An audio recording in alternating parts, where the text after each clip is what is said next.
Olá, sejam muito bem-vindos ao podcast Sustentabilidade Brasil.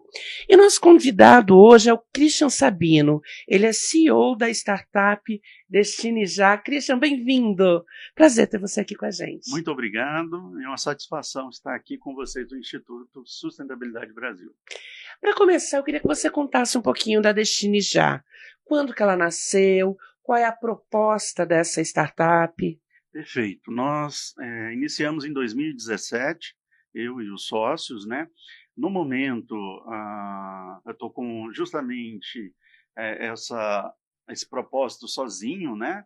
Ao longo do período, alguns sócios ficaram pelo caminho. Isso, a gente costuma falar que a carreira do empreendedor um tanto quanto solitária. A gente começou em 2017 para atender uma dor do mercado, que era a dor dos pequenos geradores de resíduo. Então, a gente observava que os grandes geradores já existiam soluções e os pequenos não. Por exemplo, eram pequenas oficinas, salões de beleza e assim por diante, que precisavam ter acesso a mecanismos de sustentabilidade, destinação de resíduos, orientações de educação ambiental e assim por diante, para atenderem às suas licenças ambientais. E a partir disso, a gente fez todo um levantamento junto a esses setores, né, para que a gente pudesse levar soluções dentro daquela realidade e não simplesmente levar um produto. Dentro desse aspecto e com essas entrevistas, a gente foi tateando mesmo, batendo porta a porta, para que a gente observasse essas devolutivas. E aí a gente ficou muito feliz porque a gente descobriu que a maior parte dos empreendedores queriam realmente praticar a sustentabilidade, mas às vezes pelo investimento elas não conseguiam. E nesse divisor de águas a gente buscou atrelar tecnologia para baratear esse custo, e aí buscamos parceiros para alcançar essa destinação mais econômica e repassar isso para o cliente. E de que forma? Que tecnologia foi usada nesse processo? Então, a gente conseguiu otimizar, através de um sistema logístico, todo esse percurso. Então, aquela logística que a gente implementou, ela conseguia atrelar vários clientes numa mesma rota, ou seja, usando um veículo e facilitando com que um cliente de pequeno, médio e às vezes até grande porte pudessem utilizar o mesmo veículo. Ou seja, fretar o mesmo equipamento, reduzindo os custos. Uma vez que isso foi possível, e isso tudo controlado via GPS e satélite, a gente conseguiu entregar com maior precisão e maior capacidade de volume dentro de uma mesma carga. Então, por exemplo, 10 quilos de um cliente não fez tanta diferença para um cliente que gerava, por exemplo, 1 tonelada. E, a partir desse momento, mais clientes puderam ser atendidos, reduzindo os custos e automaticamente aumentando a sustentabilidade. E o sistema trouxe uma variável que é fundamental quando a gente fala de sustentabilidade. Muita gente queria praticá-la. Uma vez que a gente pratica, seja a partir do resíduo e várias outras frentes, a entrega de indicadores. Então, a partir da certificação dessas coletas, por exemplo, a gente passou a gerar certificados de coleta que atribuíam não só a quantidade de resíduos, mas também a pegada de carbono. Porque uma vez que a gente retira esse resíduo do meio ambiente, eles estão ali evitando o que é a emissão de gases de efeito estufa, por exemplo. Então, a pegada de carbono a partir da reciclagem, do reaproveitamento desses resíduos. Aí a gente chega, você falou reaproveitamento, a gente chega na outra ponta, né? Claro. Porque a gente tem aí as pessoas que têm os resíduos, a gente tem a coleta e a gente tem quem vai lidar com essa coleta. E quem é? Ok. Nessa aresta, a gente tem tanto coletas próprias, quanto também operadores de logística reversas privados e também um verdadeiro agente verde. São as associações de catadores, por exemplo.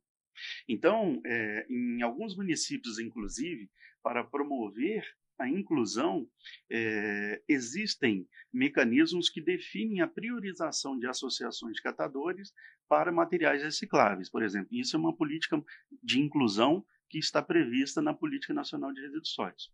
No que tange aos resíduos corporativos, aí já são resíduos mais perigosos, por exemplo, né, com óleo, resíduos com graxa, outros materiais, e aí você precisa ter uma tratativa realmente mais corporativa, com EPIs mais específicos, e aí você entra com os operadores privados. Essas empresas realizam a coleta com toda a documentação, equipamentos, e uma vez que esse material é retirado, eles são encaminhados para empresas recicladoras ou que fazem o tratamento. Então, por exemplo, o óleo lubrificante usado, ele vai para o re-refino, que é uma tecnologia que separa as impurezas e libera o óleo base. Assim como também tem as embalagens. As embalagens, uma vez que ela é higienizada, ela volta para o ciclo produtivo e se torna novos produtos. Então, isso permite com que esse mesmo item, esse mesmo resíduo, ele seja infinitas vezes recirculado dentro da economia, que a gente chama de economia circular. A gente percebe que vocês estão justamente nesse meio, né? Sim. Vocês são um meio de um resíduo chegar de um lado para o outro de forma certa, para a pessoa correta, para a destinação correta. Perfeito. E realmente esse aí é o elo hoje, né, que a gente percebe que é o elo mais fraco dessa cadeia toda. E vocês estão absorvendo isso, né? Muito interessante. É um desafio.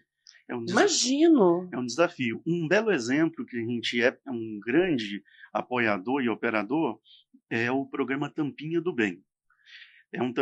O programa Tampinha do Bem foi desenvolvido pelo Sindiplastas, aqui na Federação das Indústrias Capixaba, justamente para recuperar tampinhas do meio ambiente. Mas por quê? Qual o propósito?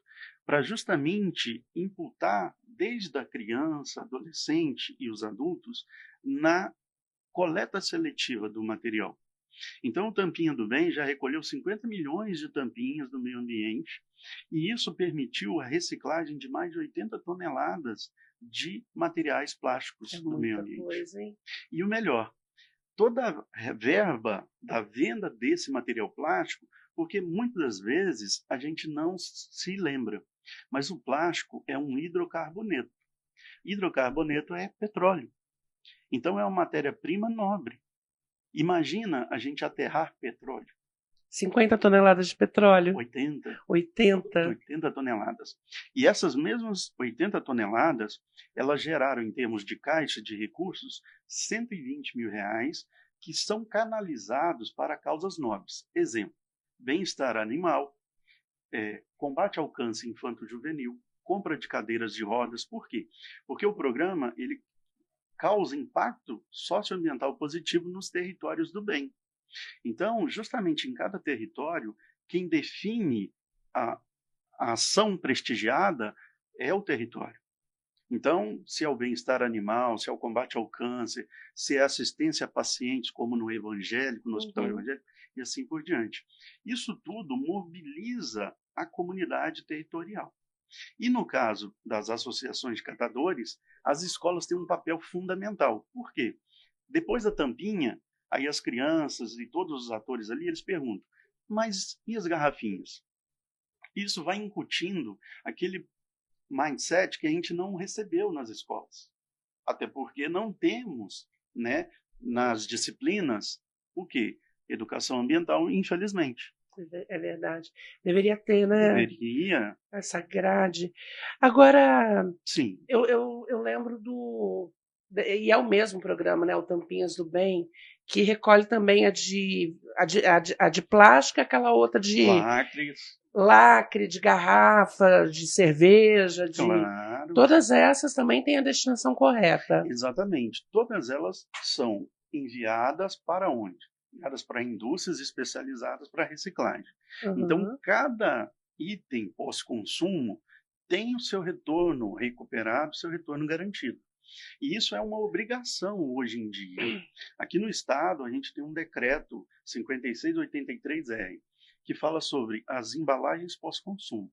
É uma responsabilidade de toda fábrica, importadora, distribuidora e comércio, que detém as suas marcas. Imagine uma marca estando disposta irregularmente no mangue, que é um patrimônio não só capixaba, é um patrimônio mundial da humanidade, né? no oceano, na praia. Então, existe essa obrigação de recuperar essa embalagem para que ela, obviamente, retorne para o ciclo produtivo. Por quê? Primeiro que ela será transformada em novos produtos. Ela gerará tributos, ela gerará trabalho e renda.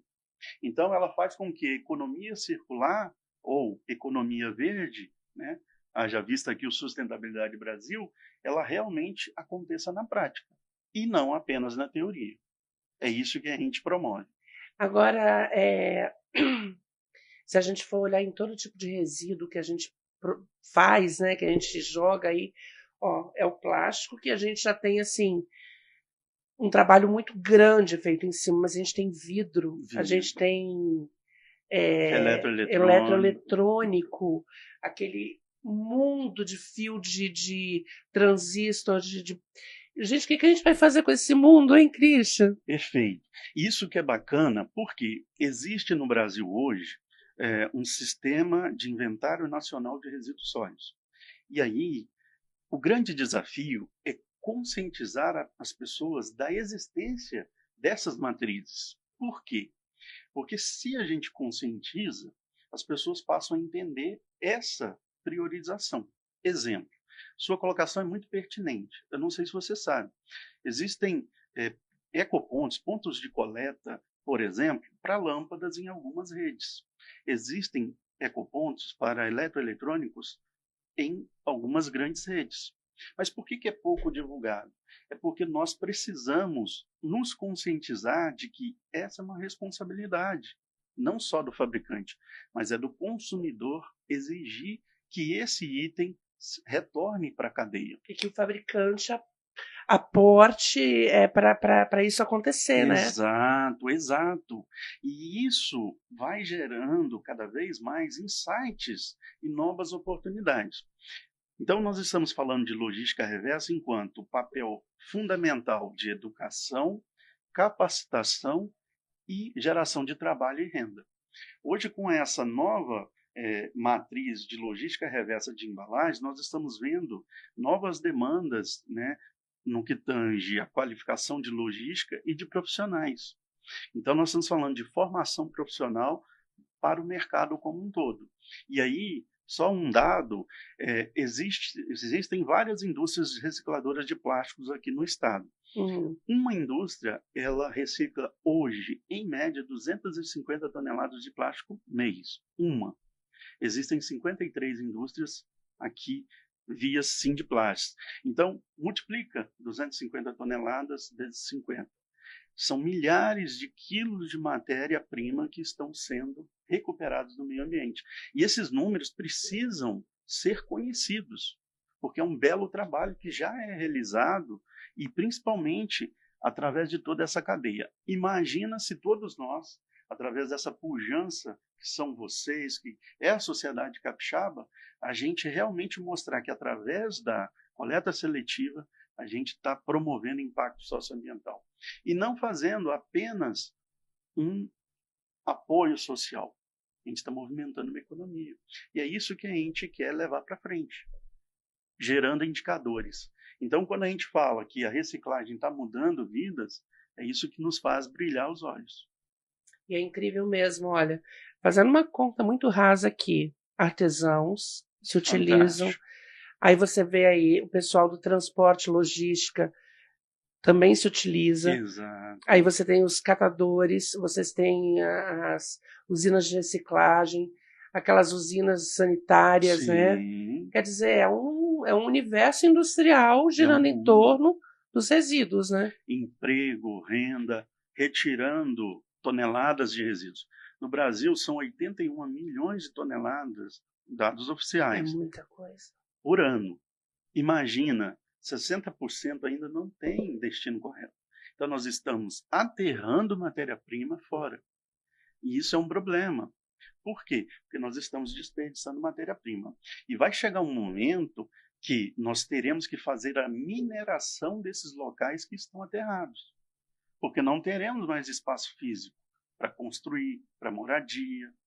Então, imagina isso. E é um problemão, hein? É um sério problema. Eu vi um uma matéria esses dias de um prédio que estava afundando porque foi construído em cima de um aterro e Exato. deu um problemão, né? Porque mesmo que você tenha um projeto arquitetônico, hoje você tem os dados com maior precisão. Mas imagina daqui a 50 anos. Então, você não tem necessariamente todos os dados sobre aquela região. Exatamente, exatamente. Se ali foi um aterro há 50 anos, você não sabe. Nem sempre, né? E a vida útil de um aterro milita entre 40 e 50 anos. É mesmo, muito tempo, hein? Exatamente. É um bom tempo. Fora que aquele chorume ali, ele é péssimo, pode ir para o lençol freático. Exato, tem que ser tratado.